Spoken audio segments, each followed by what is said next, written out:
예, 당신이 먹는 것이 곧 당신이다, 이런 말이 있습니다. 이런 말 들어보셨죠? 당신이 먹는 것이 곧 당신이다. 먹는 것을 보면 그 사람을 알 수 있다는 그런 말이죠. 즉 건강한 사람은 뭐 건강한 음식을 먹고 건강이 좋지 않은 사람은 나쁜 음식을 먹습니다. 사람의 신체는 뭐 결국 무엇을 먹느냐에 따라 달라지기도 하죠. 그래서 우리에게 이 당신이 먹는 것이 곧 당신이다라는 말은 어떻게 보면 뭐 굉장히 자연스럽게 우리가 받아들이는 그런 말이 아닌가 싶습니다. 이렇게 요즘 이 말, 당신이 먹는 것이 곧 당신이다라는 말은 주로 이 음식과 건강의 연관성을 나타내는 말로 주로 이해를 하죠. 그러나 이 말은 19세기에 두 인물의 그 인간의 삶에 대한 깊은 통찰에서 유래한 말입니다. 먼저 이 말은 이 독일의 철학자 루트비 포이어바흐 이 철학적 태제, 철학적 명제였습니다. 19세기에 이 헤겔의 이 사상에 심취되어서 이 한때 절대 정신, 절대 이성을 신학의 범위 내에서 탐구하던 이 포이어바흐는 어느 날 이 헤겔과 선을 긋고 자신만의 독특한 이 유물론적 이론을 정립해 가게 됩니다. 그리고 그 변곡점이 되었던 것이 바로 인간이었습니다. 그것도 먹을 것이 없고 먹을 것 하나에도 계급의 차이가 존재하는 이 19세기의 이 비참한 이 절대 다수의 인간들의 삶을 보면서부터 그가 바뀌기 시작한 것이죠. 그렇게 그의 삶에 이 19세기의 이 가난과 질병에 시달리는 이 비참한 인간이 들어오면서 그는 그동안 자신이 믿고 따르던 이 자비로운 하나님을 거부하고 유물론자의 길을 걷게 된 것이죠. 이 포이어바흐의 눈에 비친 이 세상 속에서의 인간은 결국 자신이 먹는다는 행위를 통해서 자신의 존재를 규정짓는 그런 존재, 먹으면 살고 먹지 못하면 죽는 존재, 인간은 먹기 위해서 싸우는 이 먹는 존재라는 것이 그가 이야기한 당신이 먹는 것이 바로 당신이다라는 태제였습니다. 그리고 같은 이 19세기의 이 말년의 인생을 살았던, 그러니까 18세기에서부터 19세기를 거쳐서 살았는데 이 19세기에 이 포이어바흐처럼 한 시대를 살았던 이 프랑스의 법률가이자 미식가, 많이 들어본 이 브리아 샤바랭 많이 들어보셨죠? 미식예찬이라는 책을 쓴 사람인데 이 미식예찬이라는 책에서 그가 이렇게 말합니다. 당신이 무엇을 먹었는지 말해달라. 그러면 당신이 어떤 사람인지 내가 알려주겠다. 샤바랭의 이 말은 이 신분에 따라서 먹는 음식의 종류가 달랐던 시대의 이 사실을 지적한 말이었는데 이 말이 미국으로 건너가서 지금의 의미로 당신이 먹는 것은 곧 당신이다라는 그런 의미로 정착을 하게 된 것이죠. 먹는 일은 현대인에게 있어서 가장 중요한 부분으로 자리매김을 한 것 같습니다. 이제는 이 음식이 식탁이 아니라 TV나 SNS의 거의 핵심적인 그런 부분으로 자리 잡고 있고 경쟁적으로 그런 것들을 사진을 올리고 그것을 자랑하고 하는 것들이 아주 자연스러운 일상이 되었죠. 오늘 본문, 우리가 읽은 이 오늘 본문은 먹는 것이 그 사람이 누구인지를 보여주는 가장 대표적인 성경의 본문이 아닐까 그런 생각을 합니다. 오늘 이 음식법이죠. 먹는 것에 대한 하나님의 규정입니다. 그리고 이 규정을 지금도 굉장히 철저하게 지키는 사람들이 있죠. 코셔라고 들어봤을 것입니다. 유대인의 식사법인데 유대인들은 종교인뿐만 아니라 일반인들도 굉장히 철저히 지키죠.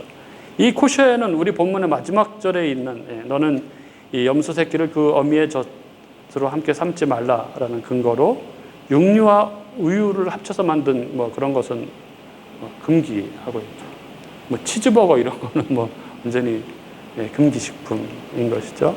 그리고 유대인들은 여기에 나오는 이 돼지고기는 절대 먹지 않는 것이죠. 예. 그리고 또 이 구약의 같은 뿌리를 가지고 있는 무슬림들도 할랄 푸드라고 하시죠. 예. 그들에게 허용된 음식에 있는데 거기에도 돼지고기는 뭐 금기 음식입니다. 이들이 먹을 수 있는 육류는 주로 뭐 염소, 뭐 양, 닭고기, 뭐 소고기 이 정도인 거죠. 우리는 어떻습니까? 우리는 뭐 이러한 음식법 규례를 지키지 않습니다. 우리는 이런 규정들에 뭐 제약받지 않죠. 뭐 자유롭게 뭐 돼지고기 먹고 합니다. 왜 그럴까요? 뭐 각자 이유가 있습니다. 어떤 이들은 이 음식법 규례를 자기가 지키지 않아도 되는 이유를 뭐 이렇게 설명하는 사람들이 있습니다. 첫 번째는 이 음식법 자체가 하나님이 그냥 뭐 이렇게 이유 없이 주신 명령이라고 생각하는 사람들이 있습니다. 즉 음식법 자체에 어떤 뭐 특별한 의미나 이유가 있어서 주신 것이 아니라 그저 이스라엘 백성들의 순종 여부를 확인하기 위해서 임의로 정한 그런 규례라고 해석을 하는 것이죠. 아담에게 선악과 금령을 명하신 것 같은 그런 의미로 해석을 하는 것입니다. 그래서 뭐 그렇게 뭐 문자 그대로 지켜야 되는 뭐 그런 것은 아니다 이렇게 생각을 합니다. 그리고 두 번째로는 이 음식법에 금지된 이 동물들이 이교 제사와 관련된 것으로 해석하는 사람들이 있습니다. 실제로 이 레위기나 신명기의 많은 규례들이 이방인들의 그 제사와 관련되어 있는 것들이 많죠. 그래서 그들은 뭐 그런 가증한 일을 행하지만 너희들은 그런 일을 하지 말라 이런 맥락의 말씀들이 많이 나옵니다. 그래서 음식법도 그런 맥락에서 나온 뭐 그런 규정이다 이렇게 얘기를 하는 거죠. 실제로 고대 근동 당시에 오늘 본문에 금지된 이 부정한 동물들로 제사를 드리는 경우가 굉장히 많았다고 합니다. 그래서 이 하나님께서는 이스라엘 백성이 우상 숭배에 빠져들지 않도록 하기 위해서 이 이교 제사에 사용된 동물들을 부정하고 혐오스럽게 여기도록 하셨다고 해석하는 것이죠. 그러나 뭐 지금은 이렇게 이교 제사로 사용되는 육류는 거의 없기 때문에 너무 신경 쓸 거 없다 이렇게 이야기를 하는 것입니다. 그리고 음식법 규례를 지키지 않아도 된다고 하는 세 번째 해석은 하나님께서 이스라엘 백성들의 이 위생과 건강을 위해서 이 음식법을 제정해 주셨다 이렇게 이해하는 것이죠. 뭐 많이 들어본 그런 해석일 겁니다. 이스라엘 백성들은 뭐 인간이기 때문에 잘 모르지만 하나님은 다 아신다는 것이죠. 그래서 하나님께서 그런 것들은 이 건강에 안 좋은 것들을 먹지 못하도록 이렇게 미리 정해 주셨다는 그런 것입니다. 사실 고대 세계에서 이런 규례들이 뭐 사람들의 어떤 건강과 이 안전의 유익을 가져다 줬던 것은 뭐 분명한 사실일 것입니다. 먹지 말라고 금하신 동물들은 대부분 육식동물이죠. 육식동물, 이게 뭐 육식동물인 경우에는 그 개체수가 많지 않고 그 뭐 사냥을 하려면 굉장히 위험도 따르고 하는 것이죠. 그리고 육식동물은 아무래도 초식동물보다는 뭐 기생충이나 이런 것들이 훨씬 더 많았을 것입니다. 그래서 음식법을 잘 지켰을 때 결과적으로는 어느 정도 안전상의 그리고 건강상의 유익이 분명히 있었을 것입니다. 그러나 이러한 것들은 이 규례가 가져다주는 어떤 뭐 부수적인 그런 것들이라고 봐야지 이게 목적이라고 말할 수는 없는 것이죠. 우리가 이 음식법을 지금 지키지 않는 이유는 이런 이유 때문이 아니죠. 우리가 신약시대에 우리가 음식법을 지키지 않는 이유는 뭡니까? 그것이 그리스도 예수 안에서 성취되었기 때문입니다. 제사법도 그리스도 안에서 성취되었기 때문에 우리가 그대로 제사하지 않는 것처럼 음식법 역시 그리스도 예수께서 성취하셨기 때문에 우리가 지금 행하지 않는 것이죠. 그렇다면 음식법이 어떻게 성취되었습니까? 그래서 지금 우리는 어떻게 이것을 지켜야 하는 건가요? 누군가 뭐 돼지고기를 먹어도 되나요? 뭐 선짓국, 뭐 순대 이런 거 먹어도 되나요? 낙지 이런 거 뭐 먹지 말라고 하는데 먹어도 되는 이유가 뭐예요? 이렇게 물으면은 뭐라고 대답을 하겠습니까? 우리는 이 음식법 규례에 대해서 잘 알아야 하는 것이죠. 오늘 이 말씀을 통해서 우리가 이 음식법 규례가 의미하는 것이 무엇인지를 정확히 알므로써 이것이 그리스도 안에서 어떻게 성취되었고 그리스도 안에 있는 우리는 이것을 어떻게 지켜야 하는지를 분명히 아는 그런 시간이 되었으면 좋겠습니다. 오늘 우리가 다룰 이 음식법 규례, 이 음식법 규정이 어떤 의미를 가지고 있는지를 알기 위해서는 먼저 문맥을 살피는 것이 제일 중요합니다. 우리가 설령 이 본문이 말하는 이 내용을 구체적으로 알지 못할지라도 문맥을 먼저 살피면은 그 내용이 어떤 내용인지를 사실은 정확하게 알 수 있게 되는 것이죠. 한번 보도록 하겠습니다. 2절을 한번 보시죠. 너는 내 하나님 여호와의 성민이라. 여호와께서 지상 만민 중에서 너를 택하여 자기 기업의 백성으로 삼으셨느니라. 하나님께서 3절 이하의 이 음식법 규례를 주기 위해서 2절에서 이 주제구절로 말씀하신 내용은 너희는 여호와 하나님의 성민이다. 즉 너희는 구별된 하나님의 백성이다 라는 것입니다. 그렇다면 우리가 구체적으로 음식법의 각각의 요소들이 무엇을 말하는지 모른다 할지라도 우리가 무엇을 알 수 있습니까? 이 음식법 규례들, 즉 이 3절 이하의 내용들은 하나님께서 너희는 하나님의 성민이다 라는 이 표시로 준 규례라는 것을 우리는 알 수 있습니다. 다시 말해서 음식법 규례는 이스라엘의 정체성과 관련되어 있는 것입니다.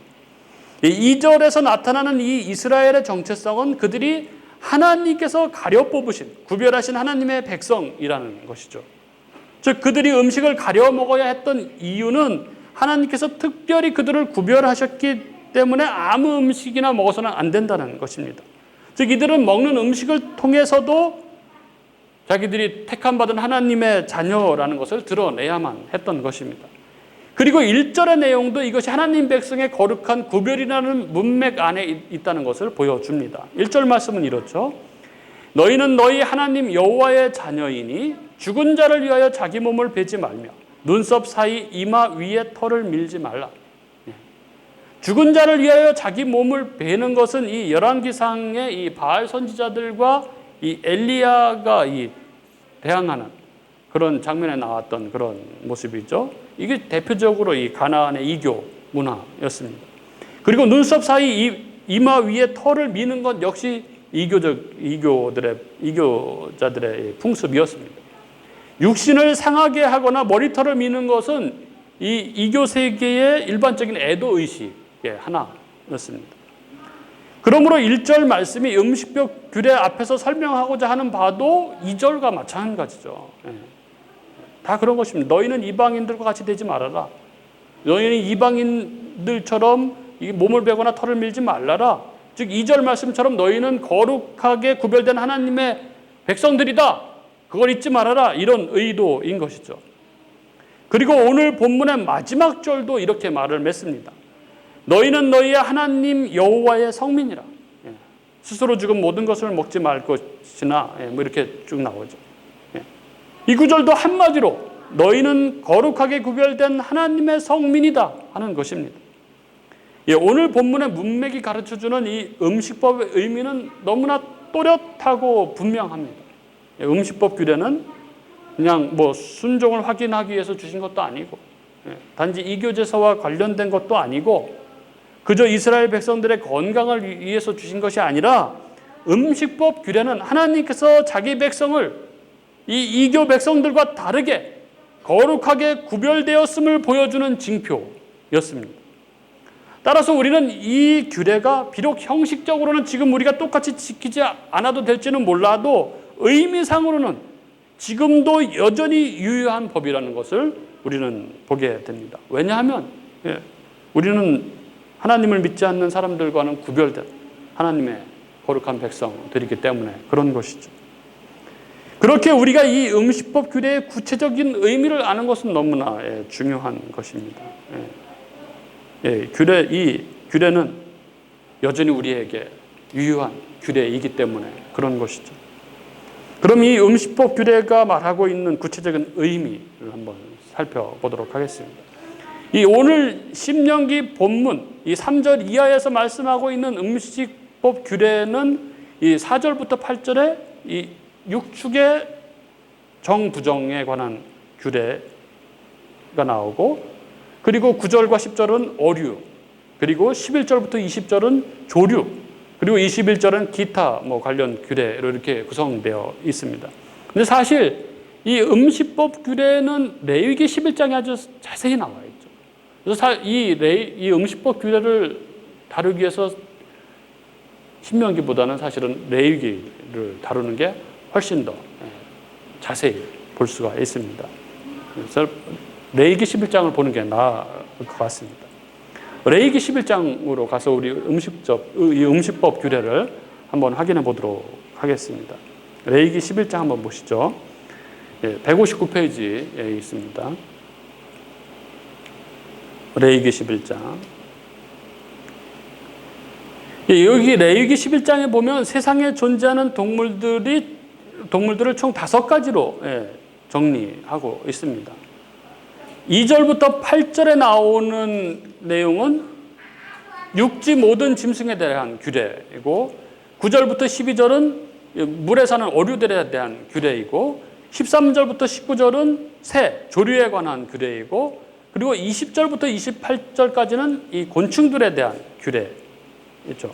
그리고 29절부터 나오는 규례는 땅에 기는 길짐승에 관한 규례입니다. 레위기 11장의 음식법 규례에서는 동물을 이렇게 5가지로 분류하고 있습니다. 그런데 우리가 이 음식법 규례에 대해서 이것이 하나님의 성민인 이스라엘에게 주어진 규정이라는 그런 사전 지식이 없이 이 규례를 보면은 여기 서술되어 있는 이 규례의 내용들은 굉장히 당황스러운 그런 내용들입니다. 왜냐하면 여기에 기술되고 있는 이 규정들을 보면은 왜 물고기를 먹을 때 지느러미와 비늘이 없는 건 먹으면 안 되는지, 왜 기어다니는 곤충은 부정한지, 이런 것들에 대한 특별한 설명도 없고 또 기준도 없고 이렇게 되어 있기 때문에 그렇죠. 하지만 이 음식법 규례의 큰 틀이 하나님 나라 백성의 거룩, 즉 구별됨이라는 것을 알고 이 규례를 보면은 이 음식법 규례의 각각의 요소들은 아주 굉장히 철저하게 한 방향을 향하고 있음을 보게 됩니다. 그것은 바로 이 분리, 하나님 백성의 외부 세계와의 구별이라는 것이죠. 보겠습니다. 먼저 2절부터 8절에 나와 있는 육지 동물에 대한 규례를 보면은 육지 동물 중 먹을 수 있는 이 동물의 규례가 3절에 나와 있죠. 육지 동물 중 먹을 수 있는 동물은 굽이 갈라져 쪽발이 되고 새김질을 하는 것입니다. 여기서 새김질은 말씀을 묵상하는 것을 가시적으로 보여주는 것이라고 그렇게 볼 수 있습니다. 그러므로 새김질을 하는 짐승은 정한 짐승으로 취급을 받았습니다. 그런데 중요한 것은 여기 굽이 있고 그 굽이 갈라져서 쪽발이 된 것을 정한 짐승으로 취급했다는 것입니다. 이것이 의미하는 바가 무엇일까요? 굽이 있고 갈라진 것이 정결하다는 것의 의미에 대해서 27절에 그 풀이가 나오고 있습니다. 27절에 보면 네 발로 다니는 모든 짐승 중 발바닥으로 다니는 것은 다 내게 부정하니 그 주검을 만지는 자는 저녁까지 부정할 것이며, 이런 말이 나오죠.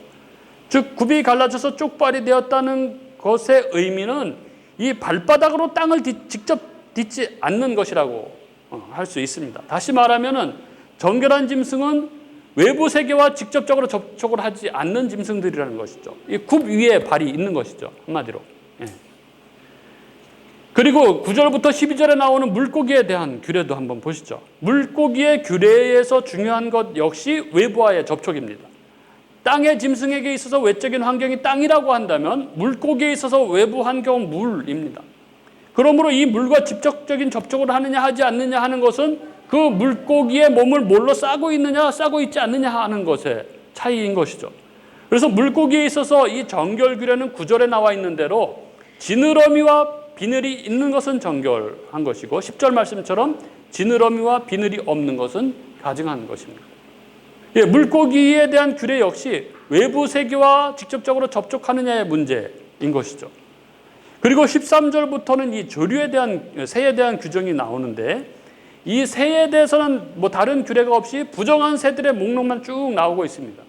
그런데 여기에 열거된 대부분의 새들의 특징은 죽은 시체들을 먹거나 이 포획한 생물, 이 희생물의 고기를 찢어 먹는 종류들인 것이죠. 즉 이 새들은 부정한 시체와 접촉하는 새들입니다. 이 새들의 규례 역시 접촉에 초점이 있습니다. 시체와 접촉하는 것은 부정한 것이기 때문에 이런 양상을 보이는 새들은 부정한 것으로 그렇게 취급을 하고 있는 것입니다. 그리고 20절부터는 이 곤충에 대한 규례가 나오죠. 곤충 규례의 특징은 뛰는 다리가 있어서 접촉하는 땅으로부터 펄쩍펄쩍 뛰는 것은 다 정결한 것으로 먹을 수 있습니다. 21절에 그 내용이 나오고 있죠. 반면에 23절 말씀에 나타나고 있듯이 날개가 있음에도 불구하고 땅에 붙어서 기어다니는 곤충들은 다 부정하다고 그렇게 말씀하고 있습니다. 즉 곤충 규례에 있어서도 중요한 점은 땅과 접촉하느냐 접촉하지 않느냐의 문제인 것이죠. 마지막으로 29절부터는 기는 것에 대한 규례들이 나타나 있습니다. 기는 동물들의 특징은 기어다니는 것 자체가 땅에 붙어 있는 것이기 때문에 거의 다 이 가증한 짐승으로 분류되어 있다는 점입니다. 41절을 보십시오. 땅에 기어다니는 모든 길짐승은 가증한 즉 먹지 못할진. 우리가 앞서 쭉 살펴보았듯이 이 음식법 규례의 핵심이 이 외부 세계와의 접촉이라고 한다면 기는 것은 가장 강력하게 이 땅과 접촉하는 그런 것이죠. 그래서 기는 것은 다 부정한 것으로 이렇게 분류하고 있는 것입니다. 이상에서 살펴본 대로 우리가 이 규례들의 의미를 어떤 틀에 입각해서 보지 않았을 때는 이 규례가 모호하고 황당한 것처럼 보이지만, 그러나 이 규례들을 하나님께서 자기 백성들에게 이 구별된 성민, 즉 거룩한 하나님의 백성의 표식으로 주었다는 것을 알고 이 규례들을 보면은 이 규례가 아주 명확하게 보이기 시작하는 것입니다. 음식법 규례의 핵심은 하나님 나라 백성의 구별된 삶입니다. 하나님께서 이 음식법을 통해서 이스라엘에게 가르치려고 하신 것은 너희는 내가 구별한 거룩한 내 백성이다. 그러므로 너희는 구체적인 모든 행위들, 이제 먹는 것들에서부터 다른 사람들과 이방인들과 달라야 한다 하는 것입니다. 너희는 내 백성이기 때문에 거룩하게 세상 사람들과는 다르게 그렇게 구별되어 살아야 한다 이렇게 말씀하고 계신 것입니다. 하나님께서는 이스라엘을 당신의 택하신 백성, 이방인들을 위한 제사장의 나라로 그렇게 부르셨습니다. 그리고 그러한 사명을 감당하기 위해서 먼저 이스라엘이 거룩한 백성, 거룩한 제사장이 되어야 하고 그들은 그렇게 성숙해야만 했습니다. 그래서 하나님께서는 이스라엘을 이방인들로부터 분리하도록 하셨던 것입니다. 그렇지 않고 이스라엘이 이방인들과 깊이 접촉하는 상태가 되면 그들은 하나님의 거룩한 백성으로서 그리고 제사장 나라로서 이방인들을 하나님께 인도하는 것이 아니라 도리어 이방인들의 문화에 영향을 받아서 물들어서 하나님을 떠나서 이방인들과 같이 되어버리고 말 것이기 때문에 그렇습니다. 따라서 하나님께서는 이스라엘에게 음식법 규정을 주심으로써 그들이 정결한 하나님의 백성, 거룩한 제사장의 나라가 되도록 그렇게 하셨던 것입니다. 그리고 이것이 그리스도 예수 안에서 우리들 가운데 성취가 된 것이죠. 베드로전서 2장 9절은 이렇게 말씀합니다. 너희는 택하신 족속이요 왕 같은 제사장들이요 거룩한 나라요 그의 소유가 된 백성이니 이는 너희를 어두운 데서 불러내어 그의 기이한 빛에 들어가게 하신 이의 아름다운 덕을 선포하게 하려 하십니다. 우리는 그리스도 예수 안에서 이제 하나님의 거룩한 백성, 우리는 다 왕 같은 제사장들이 되었습니다. 따라서 우리는 이제 더 이상 이 문자적으로 이 음식법을 지키지 않습니다. 그러나 우리는 이 음식법을 영적으로 그리고 성취된 의미로 지키는 것이죠. 율법은 폐하여진 것이 아니라 완성되는 것입니다. 그럼 무엇일까요? 우리에게 있어서 음식법은 그것은 우리가 이 세상과 다른 그런 구별된 삶을 사는 것입니다. 세상의 가치관, 이 세상의 향락적이고 유격적인 문화와 삶에 대해서 철저히 구별된 삶, 그런 세상과는 철저하게 벽을 치고 하나님 백성으로서 그들과는 다른 구별된 그런 거룩한 삶을 살아가는 것입니다. 그리고 이러한 우리의 삶을 통해서 그리스도의 덕이 하나님의 영광이 선포되게 되는 것이죠. 그들이 바로 그리스도로 말미암아 구원받은 하나님의 백성, 그들이 바로 이 세상의 빛과 소금인 성도인 것입니다. 우리는 복음으로 살아가는 사람들의 공동체, 복음인 교회로 우리는 모였습니다. 우리는 교회가 바로 삶의 터전이고 삶의 터전이 바로 전도의 현장인 그런 교회로 살아갑니다. 그런 우리들의 삶의 가장 기쁜 것은 저들은 뭔가 다르다 하는 소리를 듣는 것입니다. 어쩐지 달랐어. 뭔가 다르게 느껴졌어야 하는 소리를 들을 때 얼마나 기쁜지 모릅니다. 우리 여기 자주 오시는 분 중에 처음에 계속 뭐 이렇게 음료를 시켜놓고도 저를 이렇게 열심히 이렇게 보는 그런 사람이 있었습니다. 그러더니 어느 날 그래요. 저보고 사장님 이거 돈 벌려고 하는 거 아니죠? 뭐 다른 분도 그런 똑같은 얘기를 하신 적이 있었는데 예? 그랬더니 그러니까 사장님 전에 뭐 하시던 분인지 되게 막 좀 궁금해요. 뭐 그래요. 그러더니 한 달 후쯤에 또 그래요. 사장님 이거 돈 벌려고 하는 거 아니시죠? 근데 생각보다 잘 되죠. 뭐 그래요. 그래서 자기가 여기 8년을 다녔대요. 여기 일대를, 이 골목을 8년을 다녀서 잘하는데 여기는 사람이 많이 다니는 데가 아니라는 거죠. 그런데 자기가 보니까 여기 손님이 많대요. 그래서 뭐 돈 벌려고 하는 건 아닌데 그래도 생각보다 손님이 많아서 좋아요. 뭐 그냥 그랬습니다. 그리고 한 2주쯤 후인가 그분이 그래요. 사장님을 보면 둘 중에 하나가 분명하대. 뭐예요? 그랬더니 부잣집 아들이거나 아니면 은퇴하고 심심해서 카페를 하는 사람이거나 둘 중에 하나. 맞죠? 그래요. 제가 그렇게 보여요? 그랬더니 그러니까 어딘가 달라요. 그래요. 사장님을 보면 어딘가 굉장한 여유 이런 게 느껴진다고요. 뭐 돈을 벌려고 하는 것가 전혀 그렇게 느껴지지 않고 굉장한 여유가 이렇게 느껴진다고 그렇게 얘기를 하더라고요. 그래서 그때 얘기를 했습니다. 제가 여기가 사실은 교회라고. 그랬더니 깜짝 놀라면서 그럼 목사님이시냐고. 그래서 그렇다고. 그랬더니 자기 얘기를 막 해요. 막 이러면서 너무 좋다는 거예요. 자기도 교회를 다니는데 코로나 때문에 뭐 거의 1년 넘게 교회를 못 나갔지만은 자기 교회를 막 하면서 막 안 좋은 얘기를 많이 하면서 이런 교회가 있으니까 너무 좋다고 막 자기가 또 막 더 기뻐 하더라고요. 이런 교회가 있어서 너무 좋다고. 얼마나 감사한지.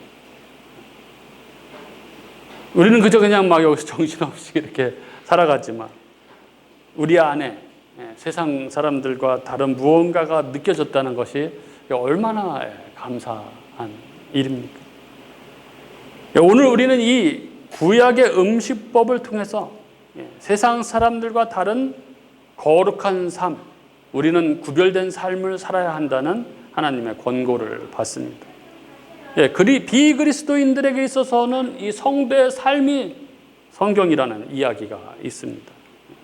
세상 사람들은 성경을 모르니까 교회 다니는 사람들, 크리스찬들을 보고 하나님을 알게 된다는 그런 얘기죠. 우리들의 삶이 세상 사람들과는 다른 그런 구별된 거룩한 삶이었으면 좋겠습니다. 그래서 그렇구나. 그래서 저 사람이 저랬구나. 그런 소리를 듣는 그런 삶을 사는 우리들이 되었으면 좋겠습니다. 비록 우리가 뭐 세상적인 눈으로 볼 때는 뭐 특별히 뭐 잘난 것도 없고 뭐 자랑할 것도 없고 그런 사람들로 보일지라도 우리는 세상 사람들과는 다른 존재. 우리는 이 땅에 살아가지만 하나님의 아들들이요. 사람의 몸을 입고 있지만 하나님의 자녀라는 것을 잊지 않고 세상 속에서 살아가되 세상과는 다른 거룩한 하나님의 백성으로 살아가는 그런 저와 여러분이 되었으면 좋겠습니다. 그런 여러분의 삶이 되기를 주님의 이름으로 축복합니다.